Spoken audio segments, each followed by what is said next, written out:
అందరికీ నమస్కారం. ఉదయం ఒక వీడియో రిలీజ్ చేశాను మా యంత్రము గురించి. మంత్రము, తంత్రము, యంత్రం అనే శీర్షికలోని యంత్రం అంటే ఏమిటి? దాన్ని తెలుగులో చక్కగా వివరించడం జరిగింది. అది చూడండి. చూసిన తర్వాత ఇప్పుడు యంత్రములు ఎన్ని రకములు? ఏ రకములు అనేది ఒక సందేహం వస్తుంది. ఆ సందేహాన్ని నివృత్తి చేసుకోవడానికి మొదటిది శారీరక యంత్రములు. తర్వాత ధారణ యంత్రములు, మూడవది ఆసన యంత్రములు, నాలుగవది మండల యంత్రములు, ఐదవది పూజా యంత్రములు, ఆరవది చెత్తడి యంత్రములు, ఏడు దర్శన యంత్రములు.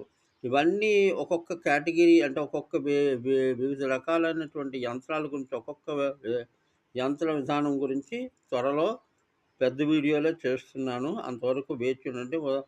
బోలెడన్నున్నాయి. శ్రీ యంత్రం ఉంది, సుబ్రహ్మణ్య యంత్రం ఉంది, సుదర్శన యంత్రం ఉంది. తర్వాత మనకి విష్ణు యంత్రం ఉంది.